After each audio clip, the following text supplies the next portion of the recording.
páginas de Playboy. Aún así, entre los desnudos de la edición griega de 1996 hay fotos de un barco llamado Leone.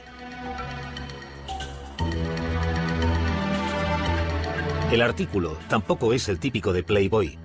Describe cómo el Leone, un destructor estadounidense de la Segunda Guerra Mundial, se desguaza tras medio siglo de servicio y casi 4 décadas con la marina griega. Pero es que este no es un buque de guerra normal.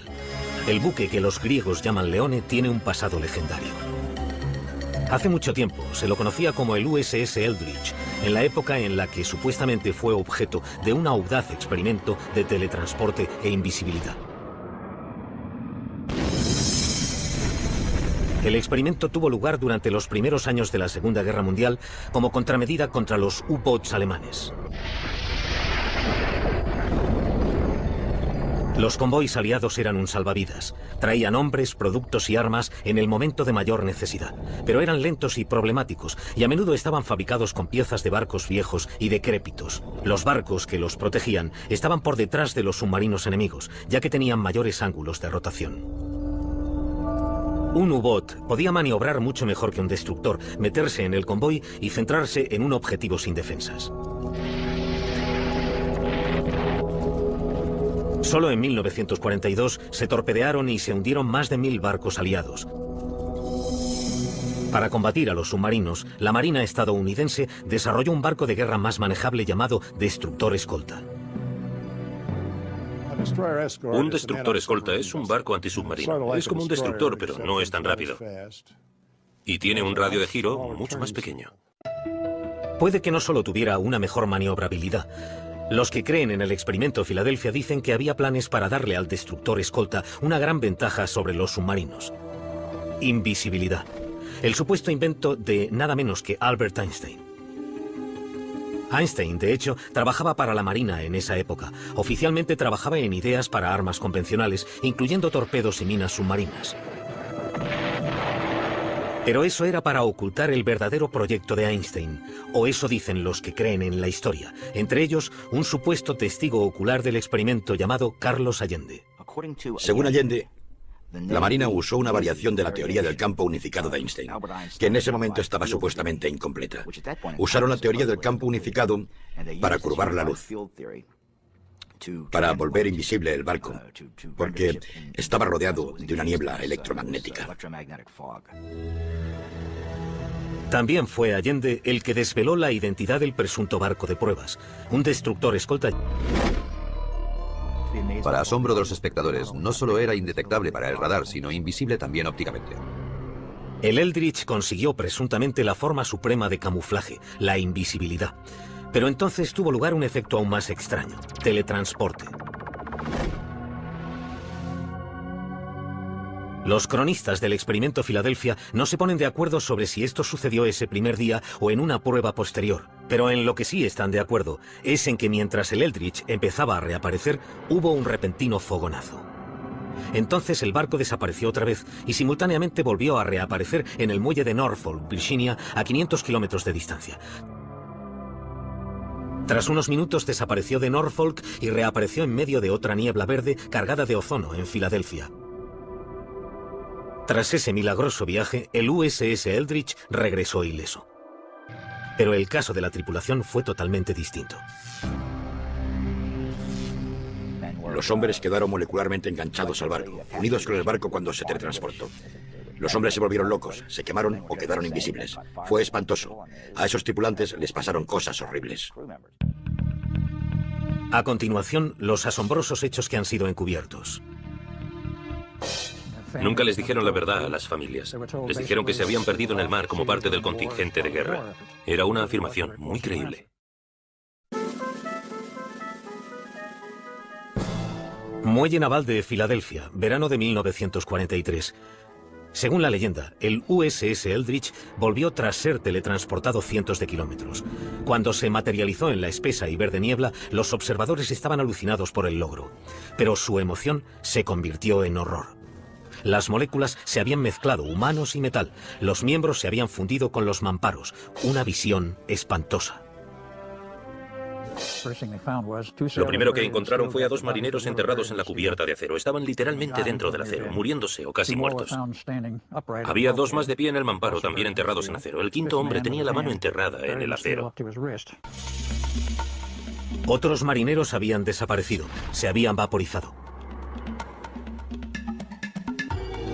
Los supervivientes tenían otros problemas debido a los poderosos campos electromagnéticos a los que habían estado expuestos. Los hombres se habían vuelto locos, se habían quemado, se habían vuelto invisibles. A esos tripulantes les pasaron cosas horribles. El problema era que el sistema nervioso humano no podía asimilar la exposición a campos magnéticos y eléctricos de ese nivel, y les causó daños neurales. El daño nervioso era tan grave que algunas de las víctimas fueron internadas mientras se las clasificaba como muertas en combate. Nunca les dijeron la verdad a las familias. Les dijeron que se habían perdido en el mar como parte del contingente de guerra. Era una afirmación muy creíble. En una de las versiones de la historia, los hombres eran susceptibles a algo llamado congelación, que era entrar y salir de la invisibilidad. Eso condujo al episodio más surrealista de la historia, nuevamente según Carlos Allende. En una taberna de los muelles había un grupo de marineros del Eldridge bebiendo. Una cosa llevó a la otra y estalló una pelea. Era una bronca de bar, pero con una diferencia. Los marineros aparecían y desaparecían. Los marineros involucrados en el altercado se volvieron invisibles. Se disiparon en el aire ante los asustados clientes y camareras. Estaban ahí y de repente habían desaparecido.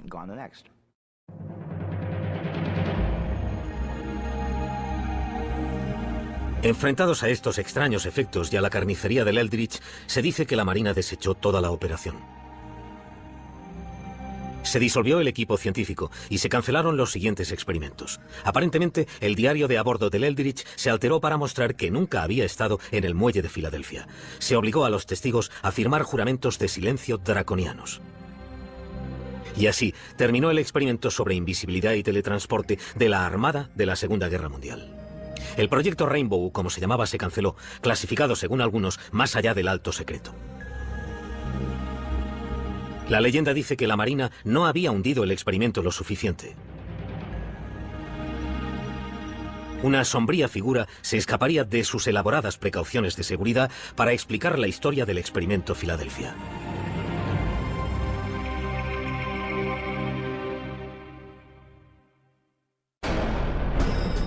A continuación, los secretos de la Marina anotados en un libro legendario, unas revelaciones sorprendentes.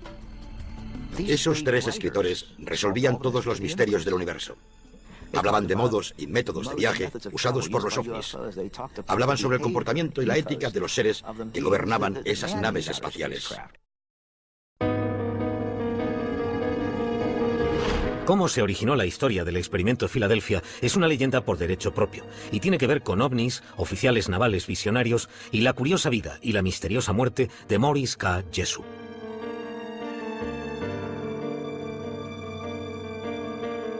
Jessup era científico y escritor, uno de los primeros investigadores de lo paranormal.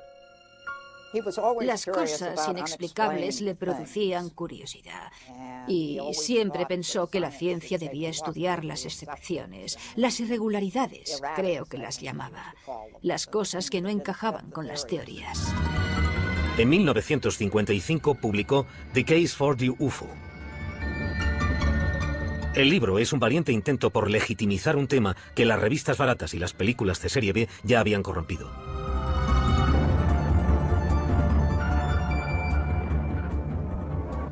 Hay que entender que la época en la que Jessup se interesó por los ovnis era posiblemente la peor época para tener algo que ver con los ovnis. El gobierno tomaba duras medidas contra cualquier creyente.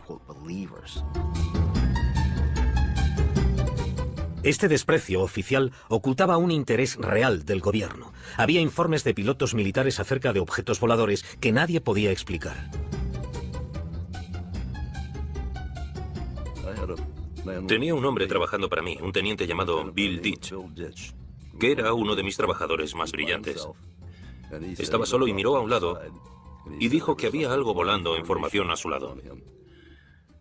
Y estuvo allí durante 5 o 10 minutos y entonces, según él, se separó.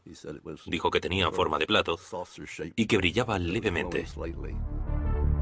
Los informes de ovnis de los pilotos de la Marina se enviaban al proyecto Libro Azul, la investigación de las fuerzas aéreas, pero la Marina rara vez recibía alguna respuesta.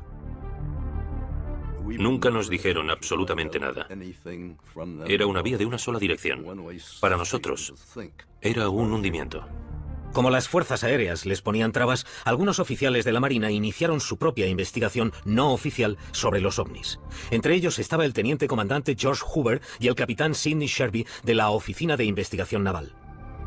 Un día de 1955, un objeto misterioso llegó al cuartel general de la oficina y despertó el interés de los oficiales. Venía en un simple sobre marrón y con un tríptico saludo.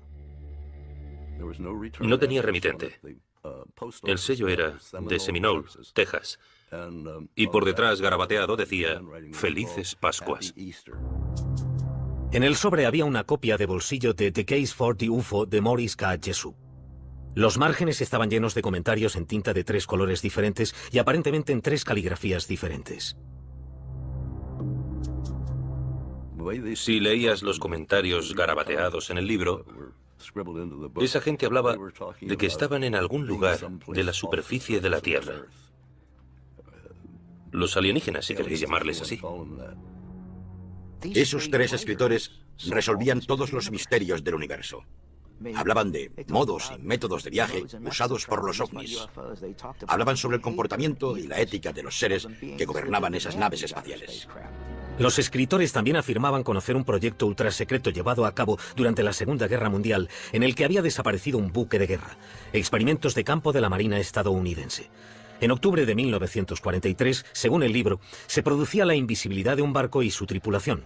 Los resultados habían sido tan aterradores que por suerte habían detenido la investigación. Es la primera mención a lo que se conocería como el experimento Filadelfia, el nacimiento de una leyenda. Los oficiales de la Marina se sintieron intrigados por el libro. Llamaron a Morris Jessup al cuartel general de la oficina para ver si el autor podía arrojar alguna luz sobre su origen. Jessup reconoció la caligrafía del libro. Era extraño, pero había recibido cartas escritas con la misma inconfundible letra. Estaban firmadas por un hombre que se identificaba como antiguo marino mercante, Carlos Allende. El estilo de escritura de Carlos Allende proclamaba que estaba loco. Aún así, quizás el hombre solo exageraba algo que había visto o había oído.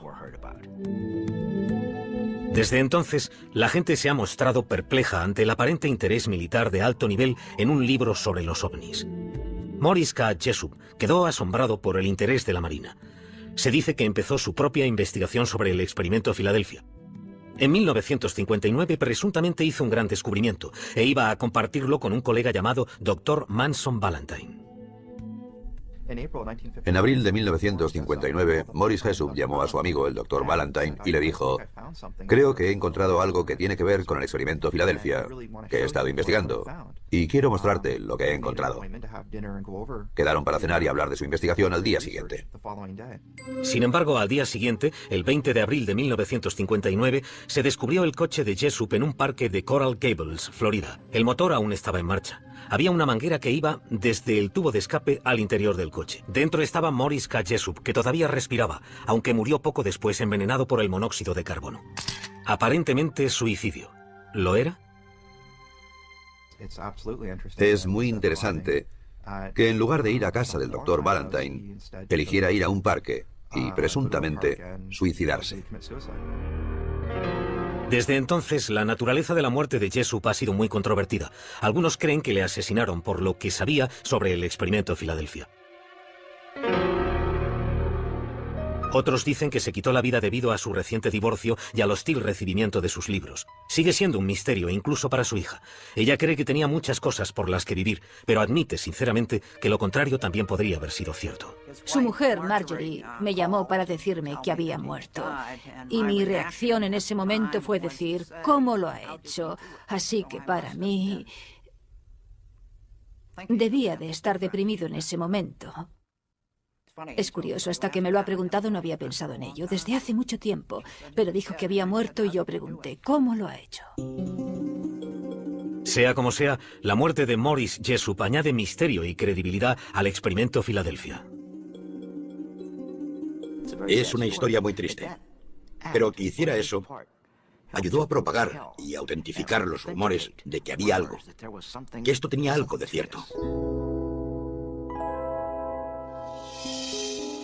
Tras la muerte de Jessup, hubo una infame reedición de su libro con todos sus extraños comentarios. Se rumoreaba que contenía los comentarios de 3 extraterrestres. El público oyó hablar de la llamada edición Barrow, pero nadie consiguió un ejemplar. Se rumoreaba que la Marina guardaba el libro en secreto. Asimismo, todo el mundo había oído hablar de Carlos Miguel Allende, pero nadie podía encontrarle. La gente buscaba a Carlos Miguel Allende por todas partes, pero él no paraba de moverse. Cambiaban los pueblos, cambiaban los sellos, cambiaban las direcciones remitentes. Siempre se estaba moviendo. Creía que estábamos todos de acuerdo en que no se le encontraría, que era un hombre muy misterioso. Posiblemente temía por su vida debido a lo que había visto. Pero, ¿qué sabía en realidad ese hombre misterioso y qué tenía que ocultar la Marina? A continuación, exponemos los hechos del misterioso y accidentado experimento. Y la tripulación del USS Eldridge cuenta lo que cree que ocurrió. Yo estuve en él prácticamente todos los días y estuve en todos los viajes que hizo. Y nunca fue a Filadelfia. Los extraterrestres habían fijado su residencia en Estados Unidos, en la cultura pop, si es que aún no lo habían hecho en persona.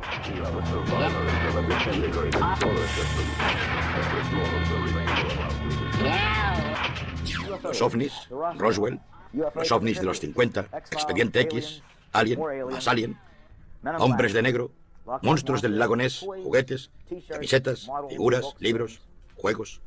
Todo esto forma parte de la historia paranormal de los últimos 40 años. Todo está en mi mazmorra.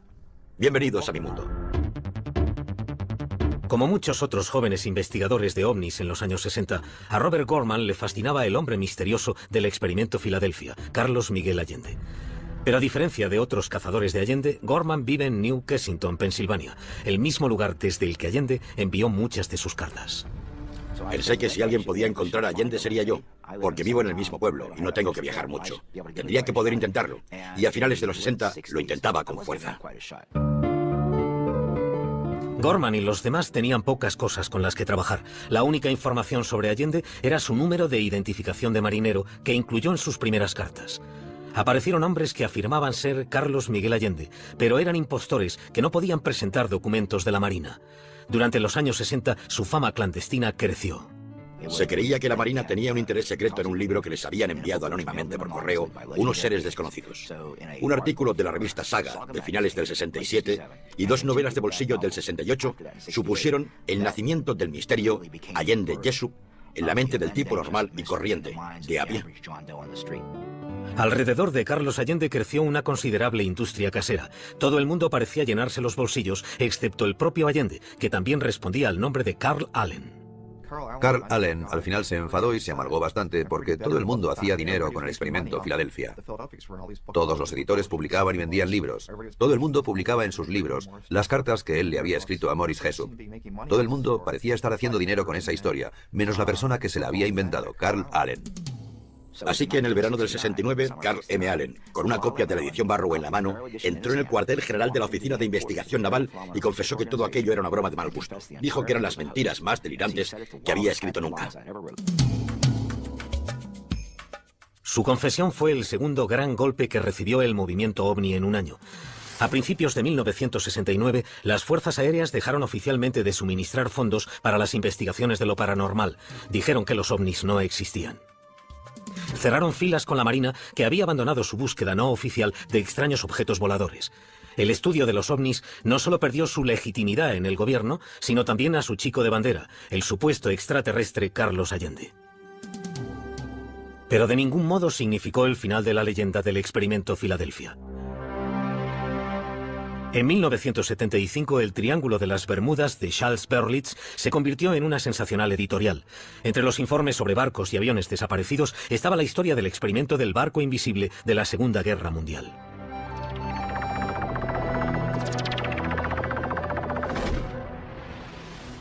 Cuatro años después, Berlitz igualó el éxito de ese libro con El misterio de Filadelfia. Él y William Moore, coautor de la obra, hicieron un refrito de los conocidos relatos de Carlos Miguel Allende. Oportunamente, Allende se retractó de su confesión y volvió a predicar el evangelio del experimento de invisibilidad. Allende reveló por primera vez a William Moore la identidad del barco de pruebas, DE-173, el USS Eldridge. Los autores hablaron con miembros de la tripulación del Eldridge, pero las entrevistas no corroboraron el experimento. Yo estuve en él prácticamente todos los días y estuve en todos los viajes que hizo.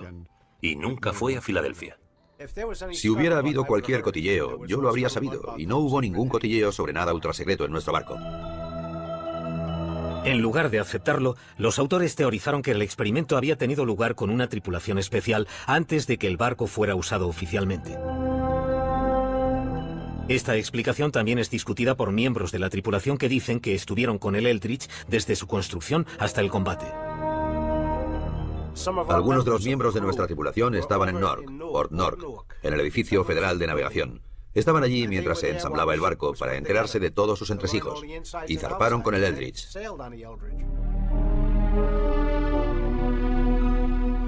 Mientras los miembros de la tripulación ridiculizaban la idea del experimento Filadelfia, el público lo aceptaba con entusiasmo. El libro fue otro éxito. Mientras se reavivaba el interés sobre este asunto, el hombre que se ocultaba tras él fue finalmente desenmascarado. Sucedió gracias a una increíble coincidencia. Robert Gorman y Carlos Allende vivían en el mismo pueblo, New Kensington, Pensilvania. En 1979, Gorman hablaba con un vecino, un hombre llamado Allen, que de repente le reveló que era el padre de Carl Allen, alias Carlos Miguel Allende, y que tenía documentos para demostrarlo. Me dijo: Carl nos envía cosas continuamente. Deje que vaya a buscar algunos de sus papeles. Desapareció y volvió al cabo de un momento con una caja bastante grande, pesada, con 2 asas. Y me dijo: tome, puede usar todo lo que hay aquí dentro. Sírvase usted mismo. Mire, aunque me sentía bastante escéptico. No sé por qué me sentía escéptico. Y la abrí y había un fajo de papeles de marinería. Y miré una esquina y vi esos hermosos números: 741-6175. El mismo número que había enviado en la postdata de una carta a Jesús. Y supe que tenía el material auténtico, que no era un impostor. Fue un momento increíble.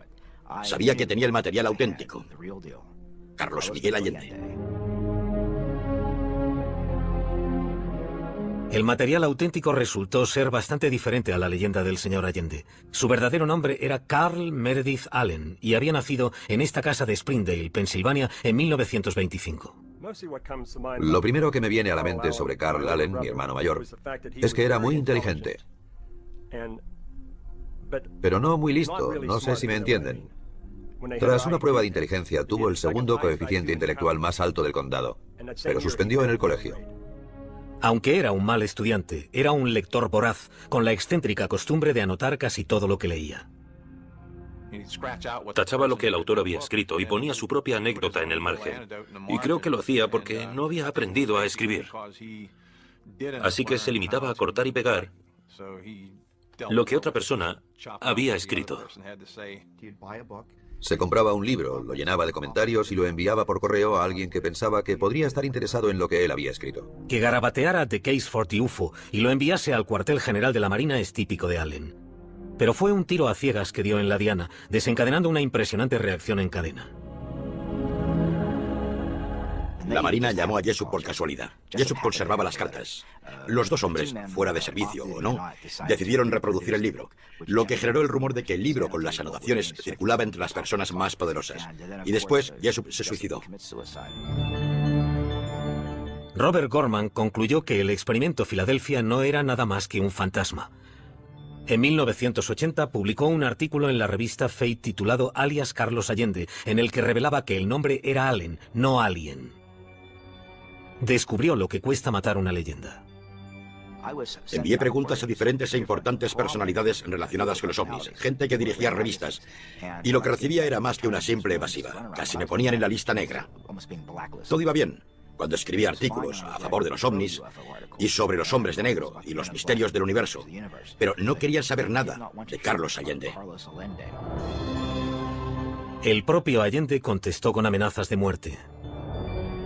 En el reverso de un sobre que envió a su padre, incluso mencionaba que el único motivo por el que no había matado a Gorman era porque aún no lo había atrapado. De hecho, ambos hombres acabaron por conocerse personalmente, pero en persona, Allen era cualquier cosa menos intimidante. Probablemente el anticlímax de mi vida haya sido conocer al Carlos Allende, de carne y hueso. Porque no supuso nada mágico para mí. No me interesaba, no me intrigaba el destructor desaparecido.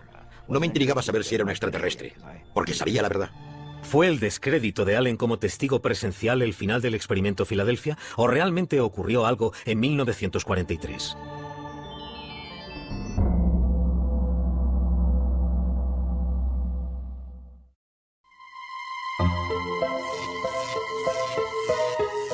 A continuación, lo que dijo la Marina y cómo se desvaneció la leyenda del barco desaparecido. Nos pareció que lo que esos chicos decían sobre volver invisible un barco era hablar por hablar. Verano de 1996, 53 años después de haber estado supuestamente involucrado en un experimento sobre la invisibilidad, el USS Eldridge vuelve a desaparecer. Desde 1955, el buque de guerra ha servido en la Marina griega bajo un nombre nuevo, el Leone. Pero los oficiales griegos no saben dónde está. Les avergüenza contarle a un periodista de Playboy que le han perdido la pista a un barco de 1.200 toneladas. El Eldridge, también conocido como Leone, pronto aparece en un depósito de rescate de Creta. Su más reciente desaparición se ha debido a un error burocrático, no a un experimento ultrasecreto. Su última aparición es en la revista Playboy, antes de que lo desguacen con sopletes y lo vendan como chatarra. ¿Pero qué tienen de ciertos los rumores sobre un experimento ultrasecreto durante la Segunda Guerra Mundial? En esa época había la tecnología necesaria para volver algo ópticamente invisible. ¿Encontraron la manera de teletransportar un objeto de un sitio a otro instantáneamente? A principios de los años 40, en cierto modo se habían puesto en marcha técnicas de invisibilidad. Iban desde simples pantallas de humo a un ingenioso plan para camuflar los aviones que en clave se llamaba Yehoti. Proyecto Yehoti. Se equipan 2 aviones con faros sellados en las alas para iluminar la silueta del avión a cielo abierto. Tuvo un relativo éxito. La Marina consideró todas las opciones para esconder sus barcos de los submarinos que los rondaban, incluso el truco de un mago llamado Joseph Dunninger. El señor Dunninger, para obtener más publicidad, dijo que podía hacer invisibles los barcos de guerra. Convocó una conferencia de prensa para demostrarlo. Y dijo que, bueno, no tenía un barco de guerra y que, por supuesto, no cabría en una sala de hotel. Así que haría desaparecer una foto. Y lo hizo. Hizo desaparecer la foto del barco de guerra. Los militares se enteraron y fueron a verle. Y le obligaron a decir que no, que realmente no tenía ningún modo de hacer invisibles los barcos de guerra. Pero mencionó que había un par de técnicas que le rondaban por la cabeza que podrían hacerlos un poco más difíciles de ver. Lo que les dijo se mantuvo en secreto. Y Dunninger se lo llevó a la tumba. Otra práctica naval pudo alimentar la fábrica de rumores, una técnica para esconder a los barcos de las minas magnéticas llamada desmagnetización. La desmagnetización es un método en el que se ponen cables en el casco de un barco para hacerlo invisible a las minas magnéticas. Siempre sabíamos que iba a haber desmagnetización, porque recogían todos los relojes. Cualquier cosa que dijera la hora, lo recogían todo, y lo dejaban en tierra para que el campo magnético no estropeara los relojes.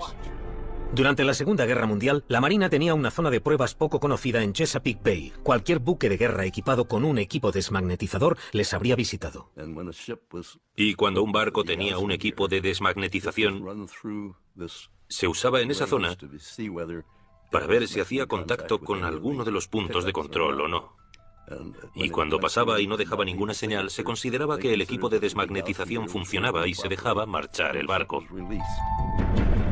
La Marina sostiene que la fuente original de la leyenda del barco desaparecido fue una exageración del proceso de desmagnetización. Nos pareció que lo que esos chicos decían sobre volver invisible un barco era hablar por hablar. Y la invisibilidad de la que hablaban era la invisibilidad magnética para la desmagnetización. En cuanto a los rumores de teletransporte, algunos trabajos modernos en ese campo nos dan un poco de perspectiva. Por ejemplo, en Caltech, en Pasadena, sobre una mesa que flota sobre un cojín de aire.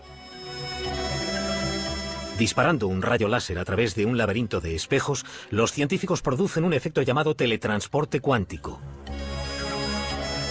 Es la realización en miniatura de algo sacado de Star Trek. Es algo tan fantástico en este momento científicamente hablando, que está casi en el campo de la ciencia ficción. Sin embargo, los científicos solo han conseguido teletransportar partículas subatómicas llamadas fotones. Lo que no prevén es la manera de teletransportar cualquier objeto sólido, y mucho menos un buque de guerra de 1.200 toneladas. Si cojo un estado arbitrario de 300 partículas cuánticas, solo para escribir qué es ese estado, necesito más información que partículas hay en el universo. La idea de teletransportar un sistema material de cualquier medida está muy lejos de las capacidades técnicas de cualquier futuro previsible. Hay un pequeño pero intrigante punto de contacto entre el teletransporte y la historia del experimento Filadelfia. Se dice que fue Albert Einstein el que ideó el experimento, y el teletransporte cuántico utiliza un principio que Einstein llamaba acción a distancia, que es una misteriosa interrelación entre objetos distantes. Él fue el primero en señalar la existencia de ese recurso en un artículo de 1935. En un contexto totalmente diferente, no para usarlo como teletransporte, en realidad lo había sugerido como contraejemplo de la teoría de la mecánica cuántica. Aunque él no lo pretendiera, la teoría de Einstein se convirtió en una de las inspiraciones del teletransporte cuántico. Los hechos demostrables que hay en el experimento Filadelfia son muy pocos. Y aún hay algunas preguntas sin respuesta. ¿Por qué la Oficina de Investigación Naval se interesó por un libro sobre ovnis que contenía la historia de un barco de la Marina desaparecido? ¿Y por qué se suicidó el autor de ese libro en el momento en que iba a revelar todo lo que sabía? La historia del experimento Filadelfia ha sobrevivido al descrédito de su creador, Carl M. Allen. Ha vivido más que el propio Allen, que murió en un asilo de Colorado en 1994. Páginas de Playboy. Aún así, entre los desnudos de la edición griega de 1996 hay fotos de un barco llamado Leone. El artículo tampoco es el típico de Playboy. Describe cómo el Leone, un destructor estadounidense de la Segunda Guerra Mundial, se desguaza tras medio siglo de servicio y casi 4 décadas con la Marina griega. Pero es que este no es un buque de guerra normal. El buque que los griegos llaman Leone tiene un pasado legendario. Hace mucho tiempo se lo conocía como el USS Eldridge, en la época en la que supuestamente fue objeto de un audaz experimento de teletransporte e invisibilidad. El experimento tuvo lugar durante los primeros años de la Segunda Guerra Mundial como contramedida contra los U-boats alemanes. Los convoys aliados eran un salvavidas. Traían hombres, productos y armas en el momento de mayor necesidad. Pero eran lentos y problemáticos, y a menudo estaban fabricados con piezas de barcos viejos y decrépitos. Los barcos que los protegían estaban por detrás de los submarinos enemigos, ya que tenían mayores ángulos de rotación. Un U-boat podía maniobrar mucho mejor que un destructor, meterse en el convoy y centrarse en un objetivo sin defensas. Solo en 1942 se torpedearon y se hundieron más de 1000 barcos aliados. Para combatir a los submarinos, la Marina estadounidense desarrolló un barco de guerra más manejable llamado destructor escolta. Un destructor escolta es un barco antisubmarino. Es como un destructor, pero no es tan rápido. Y tiene un radio de giro mucho más pequeño. Puede que no solo tuviera una mejor maniobrabilidad. Los que creen en el experimento Filadelfia dicen que había planes para darle al destructor escolta una gran ventaja sobre los submarinos. Invisibilidad. El supuesto invento de nada menos que Albert Einstein. Einstein, de hecho, trabajaba para la Marina en esa época. Oficialmente trabajaba en ideas para armas convencionales, incluyendo torpedos y minas submarinas. Pero eso era para ocultar el verdadero proyecto de Einstein, o eso dicen los que creen en la historia, entre ellos un supuesto testigo ocular del experimento llamado Carlos Allende. Según Allende, la Marina usó una variación de la teoría del campo unificado de Einstein, que en ese momento estaba supuestamente incompleta. Usaron la teoría del campo unificado para curvar la luz, para volver invisible el barco, porque estaba rodeado de una niebla electromagnética. También fue Allende el que desveló la identidad del presunto barco de pruebas, un destructor escolta. Para asombro de los espectadores, no solo era indetectable para el radar, sino invisible también ópticamente. El Eldridge consiguió presuntamente la forma suprema de camuflaje, la invisibilidad. Pero entonces tuvo lugar un efecto aún más extraño: teletransporte. Los cronistas del experimento Filadelfia no se ponen de acuerdo sobre si esto sucedió ese primer día o en una prueba posterior, pero en lo que sí están de acuerdo es en que mientras el Eldridge empezaba a reaparecer, hubo un repentino fogonazo. Entonces el barco desapareció otra vez y simultáneamente volvió a reaparecer en el muelle de Norfolk, Virginia, a 500 kilómetros de distancia. Tras unos minutos desapareció de Norfolk y reapareció en medio de otra niebla verde cargada de ozono en Filadelfia. Tras ese milagroso viaje, el USS Eldridge regresó ileso. Pero el caso de la tripulación fue totalmente distinto. Los hombres quedaron molecularmente enganchados al barco, unidos con el barco cuando se teletransportó. Los hombres se volvieron locos, se quemaron o quedaron invisibles. Fue espantoso. A esos tripulantes les pasaron cosas horribles. A continuación, los asombrosos hechos que han sido encubiertos.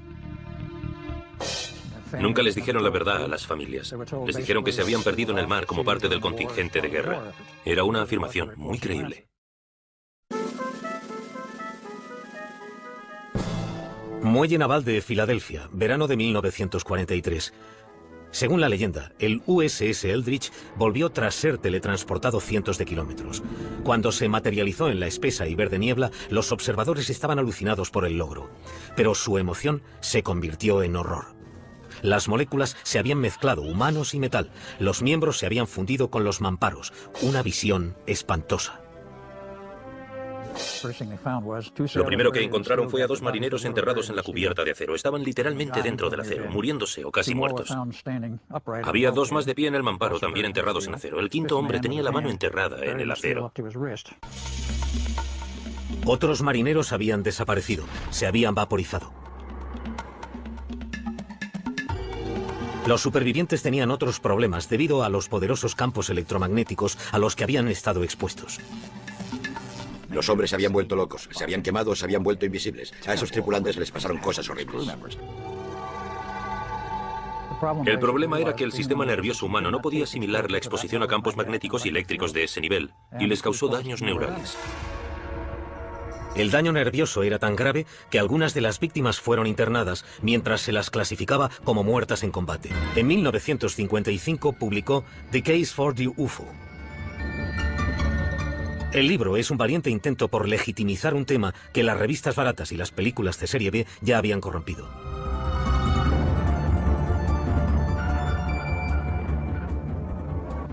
Hay que entender que la época en la que Jessup se interesó por los ovnis era posiblemente la peor época para tener algo que ver con los ovnis. El gobierno tomaba duras medidas contra cualquier creyente.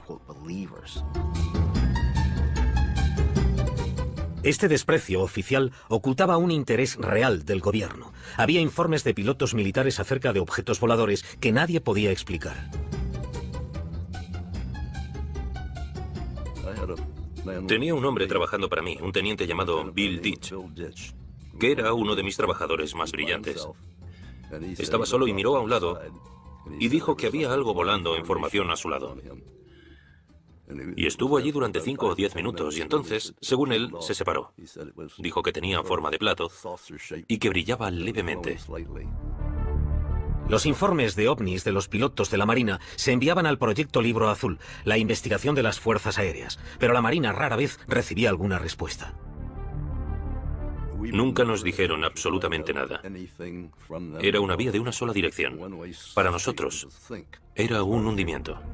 Como las fuerzas aéreas les ponían trabas, algunos oficiales de la Marina iniciaron su propia investigación no oficial sobre los ovnis. Entre ellos estaba el teniente comandante George Hoover y el capitán Sidney Sherby de la Oficina de Investigación Naval. Un día de 1955, un objeto misterioso llegó al cuartel general de la oficina y despertó el interés de los oficiales. Venía en un simple sobre marrón y con un tríptico saludo. No tenía remitente. El sello era de Seminole, Texas, y por detrás, garabateado, decía «Felices Pascuas». En el sobre había una copia de bolsillo de The Case for the UFO de Morris K. Jessup. Los márgenes estaban llenos de comentarios en tinta de 3 colores diferentes y aparentemente en 3 caligrafías diferentes. Si leías los comentarios garabateados en el libro, esa gente hablaba de que estaban en algún lugar de la superficie de la Tierra. Los alienígenas, si queréis llamarles así. Esos 3 escritores resolvían todos los misterios del universo. Hablaban de modos y métodos de viaje usados por los ovnis. Hablaban sobre el comportamiento y la ética de los seres que gobernaban esas naves espaciales. Los escritores también afirmaban conocer un proyecto ultrasecreto llevado a cabo durante la Segunda Guerra Mundial en el que había desaparecido un buque de guerra. Experimentos de campo de la Marina estadounidense. En octubre de 1943, según el libro, se producía la invisibilidad de un barco y su tripulación. Los resultados habían sido tan aterradores que por suerte habían detenido la investigación. Es la primera mención a lo que se conocería como el experimento Filadelfia, el nacimiento de una leyenda. Los oficiales de la Marina se sintieron intrigados por el libro. Llamaron a Morris Jessup al cuartel general de la oficina para ver si el autor podía arrojar alguna luz sobre su origen. Jessup reconoció la caligrafía del libro. Era extraño, pero había recibido cartas escritas con la misma inconfundible letra. Estaban firmadas por un hombre que se identificaba como antiguo marino mercante, Carlos Allende. El estilo de escritura de Carlos Allende proclamaba que estaba loco. Aún así, quizás el hombre solo exageraba algo que había visto o había oído. Desde entonces, la gente se ha mostrado perpleja ante el aparente interés militar de alto nivel en un libro sobre los ovnis. Morris K. Jessup quedó asombrado por el interés de la Marina. Se dice que empezó su propia investigación sobre el experimento Filadelfia. En 1959 presuntamente hizo un gran descubrimiento e iba a compartirlo con un colega llamado Dr. Manson Valentine. En abril de 1959, Morris Jessup llamó a su amigo, el Dr. Valentine, y le dijo: creo que he encontrado algo que tiene que ver con el experimento Filadelfia, que he estado investigando, y quiero mostrarte lo que he encontrado. Quedaron para cenar y hablar de su investigación al día siguiente. Sin embargo, al día siguiente, el 20 de abril de 1959, se descubrió el coche de Jessup en un parque de Coral Gables, Florida. El motor aún estaba en marcha. Había una manguera que iba desde el tubo de escape al interior del coche. Dentro estaba Morris K. Jessup, que todavía respiraba, aunque murió poco después envenenado por el monóxido de carbono. Aparentemente suicidio. ¿Lo era?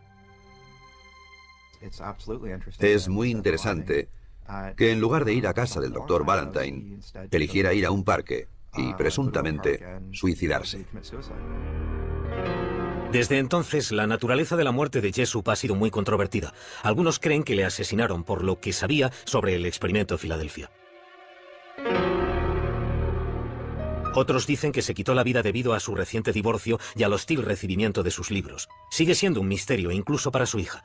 Ella cree que tenía muchas cosas por las que vivir, pero admite sinceramente que lo contrario también podría haber sido cierto. Su mujer, Marjorie, me llamó para decirme que había muerto.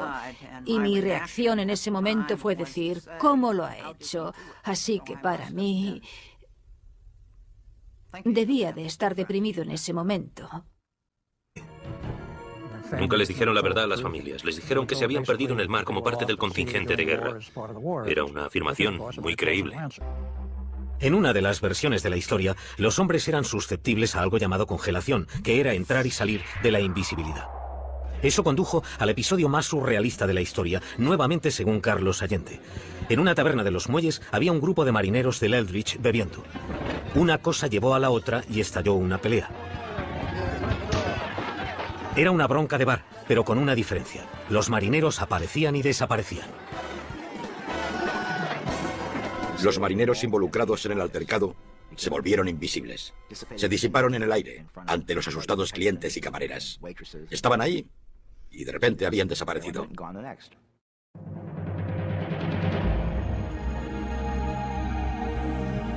Enfrentados a estos extraños efectos y a la carnicería del Eldridge, se dice que la Marina desechó toda la operación. Se disolvió el equipo científico y se cancelaron los siguientes experimentos. Aparentemente, el diario de a bordo del Eldridge se alteró para mostrar que nunca había estado en el muelle de Filadelfia. Se obligó a los testigos a firmar juramentos de silencio draconianos. Y así terminó el experimento sobre invisibilidad y teletransporte de la Armada de la Segunda Guerra Mundial. El proyecto Rainbow, como se llamaba, se canceló, clasificado según algunos más allá del alto secreto. La leyenda dice que la Marina no había hundido el experimento lo suficiente. Una sombría figura se escaparía de sus elaboradas precauciones de seguridad para explicar la historia del experimento Filadelfia.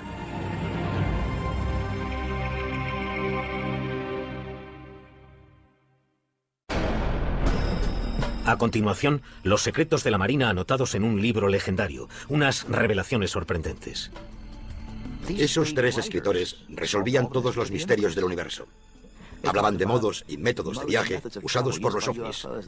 Hablaban sobre el comportamiento y la ética de los seres que gobernaban esas naves espaciales.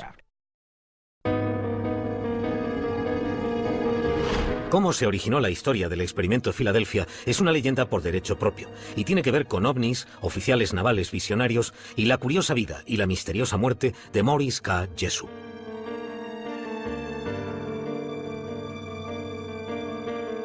Jessup era científico y escritor, uno de los primeros investigadores de lo paranormal. Las cosas inexplicables le producían curiosidad y siempre pensó que la ciencia debía estudiar las excepciones, las irregularidades, creo que las llamaba, las cosas que no encajaban con las teorías.